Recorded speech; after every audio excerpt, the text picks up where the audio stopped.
मोहनपुर गांव में शिवम नाम का एक चौकीदार था।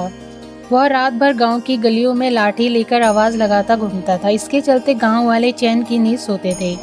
वह रात को अपना खाना लेकर निकलता और शिव जी के मंदिर जाता था। रात के समय जब पुजारी जी मंदिर बंद करते तब वह अपने काम पर निकल जाता था।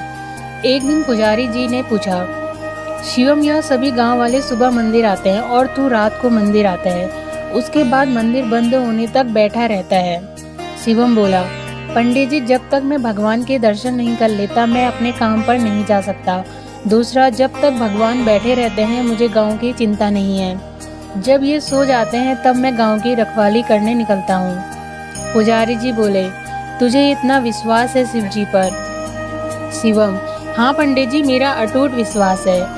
इसी तरह समय बीत रहा था। एक दिन मंदिर में एक सेठ जी आए और पुजारी जी से बोले, पंडित जी, मेरी कोई संतान नहीं है, मैं भगवान भोलेनाथ की पूजा करना चाहता हूँ। पंडित जी सेठ जी की पूजा करवा देते हैं। पंडित जी बोले, भगवान ने चाहा तो तुम्हें अवश्य संतान की प्राप्ति होगी, लेकिन उसे लेकर मंदिर अवश्य आना।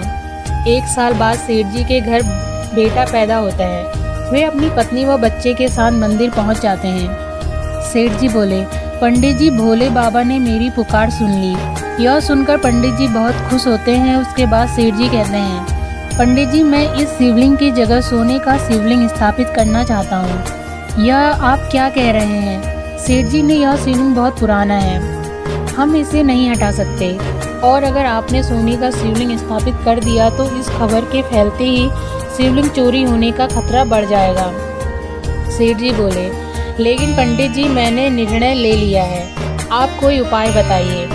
पंडित जी, ठीक है, गांव वालों से सलाह करके आपको बताऊंगा, आप 2 दिन बाद आइए।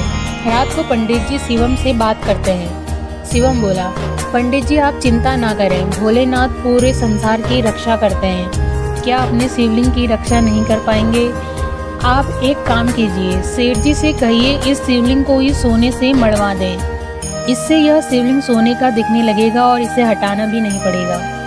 पंडित जी बोले, लेकिन चोरों की नज़र में तो ये सोने का शिवलिंग होगा, उन्हें थोड़ी पता कि यह पत्थर का है।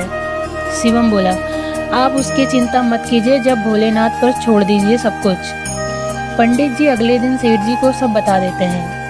सेठ जी शिवलिंग पर सोने लगाने का काम शुरू करवा देते हैं। 1 महीने में शिवलिंग सोने का दिखने लगता है। एक दिन पंडित जी शिवम को बुलाते हैं। शिवम, तुम्हारी बात मानकर मैंने सेठ जी से शिवलिंग पर सोना तो मढ़वा दिया, लेकिन रात में इसकी रखवाली तुम्हारी जिम्मेदारी है। शिवम बोला, पंडित जी, वैसे तो मेरे रहते पूरे गांव में चोरी नहीं हो सकती, लेकिन फिर भी मैं मंदिर का विशेष ध्यान रखूंगा।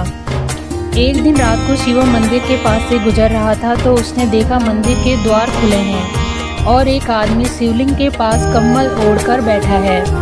शिवम उसके पास पहुंचा, बोला, तू कौन है और मंदिर का द्वार कैसे खोला है?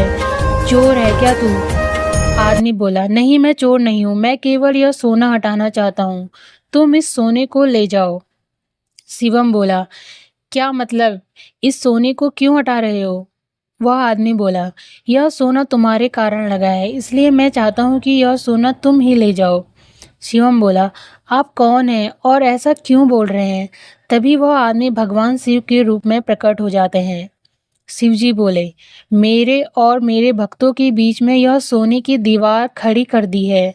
मेरे भक्त जो भी श्रद्धा से अर्पण करते थे, इस सोने पर ही रह जाता है, मुझ तक नहीं पहुंच पाता, और ना मेरे भक्त मेरे दर्शन कर पा रहे हैं। शिवम यह सुनकर भगवान के पैरों में गिर जाता है। शिवम बोला, प्रभु, मुझे माफ़ कर दीजिए, मैं अज्ञानी समझ नहीं पाया, आप तक जल भी नहीं चढ़ा पाया, मैं अब इस सोने को हटा देता हूँ। यह कहकर शिवम सोने को हटा देता है। भगवान शिव उसे आशीर्वाद देकर अंतर्ध्यान हो जाते हैं। सुबह जब मंदिर खुलता है तो पंडित जी यह सब देखकर शिवम से पूछते हैं। शिवम उन्हें सारी बात बता देता है। पंडित जी उसी समय सेठ जी को बुलाते हैं। सेठ जी बोले, भगवान, मुझे माफ़ कर दीजिए, मुझसे बड़ी भूल हो गई, अपनी जिद के कारण मैंने आपकी पूजा में बाधा डाली। उस दिन से मंदिर में पहले की तरह पूजा होने लगी। सेठ जी ने वह सोना गरीबों में दान कर दिया।